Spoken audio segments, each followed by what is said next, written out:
warahmatullahi wabarakatuh. Saya Dinda Yelena Syafato dari Fakultas Bahasa dan Sastra jurusan Bahasa Korea akan mempresentasikan poststrukturalisme. Yang pertama ada sejarah kemunculan teori strukturalisme. Poststrukturalisme adalah teori yang muncul pada era kontemporer. Poststrukturalisme merupakan teori yang lahir pada situasi ketidakadilan serta ketidakmerataan pemikiran dalam hubungan internasional. Poststrukturalis pada awalnya lahir sebagai hasil dari perdebatan panjang mengenai kritik kaum realis dan neorealis tentang bagaimana teori tradisional membentuk dan menyusun keadaan politik internasional sejauh ini. Tujuan utama dari teori ini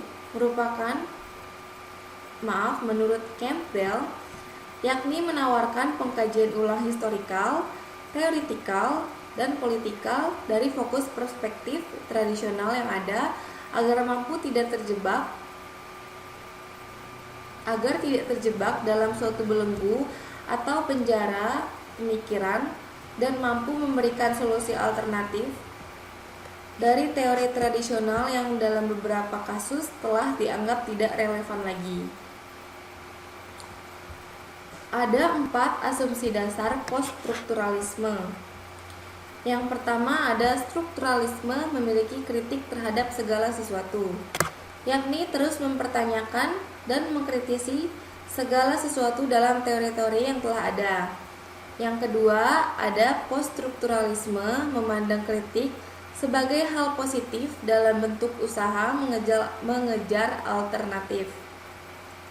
Hal yang patut diperhatikan yakni ketika poststrukturalisme tidak menolak sepenuhnya teori yang telah ada, tetapi terus mengkritisi teori yang telah ada dan berusaha mencari perubahan dan alternatif yang ada sehingga memungkinkan untuk menjawab permasalahan yang belum dapat terjawab oleh teori tersebut. Yang ketiga ada peran interpretasi dan representasi tidak terhindarkan dan sangat diperlukan dalam politik internasional. Layaknya konstruktivisme, poststrukturalisme percaya fakta sosial yang ada bukan bersifat given, melainkan suatu hasil interpretasi dan representasi dari manusia sendiri. Yang keempat ada poststrukturalisme membahas mengenai subjektivitas ilmu pengetahuan. Poststrukturalisme menolak hal yang muncul berdasarkan fakta dan pengetahuan dengan menolak adanya pandangan mendasar terhadap penelitian yang memisahkan subjek dan objek, layaknya positivisme. Poststrukturalisme yang berkeyakinan bahwa percaya terhadap subjek dan objek dalam hubungan internasional sejatinya tidak dapat dipisahkan.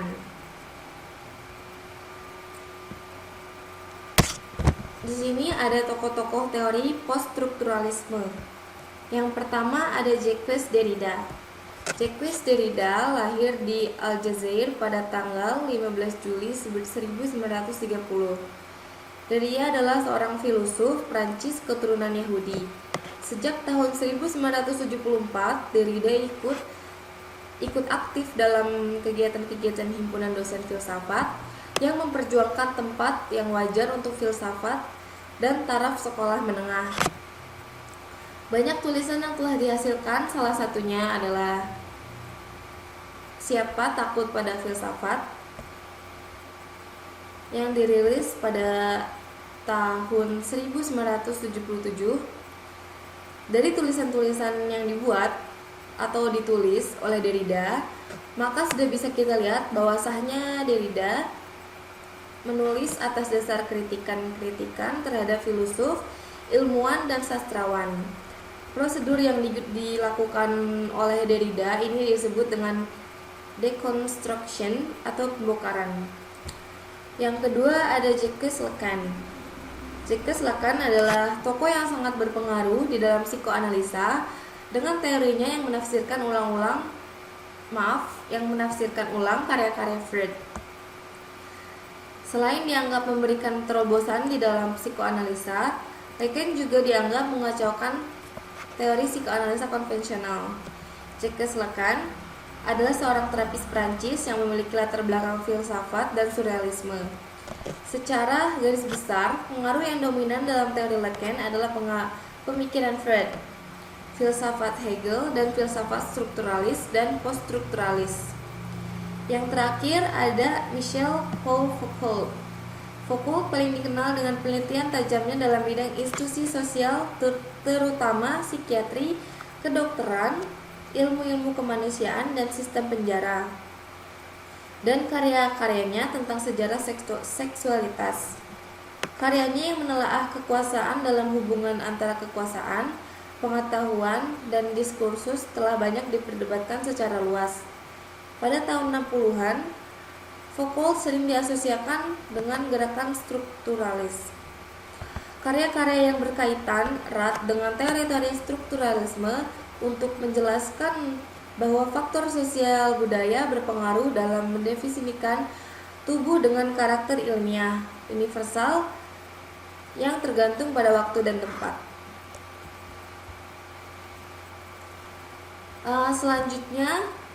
Di slide selanjutnya akan dilanjutkan oleh Nadiatul Hikmah. Sekian dari saya, terima kasih.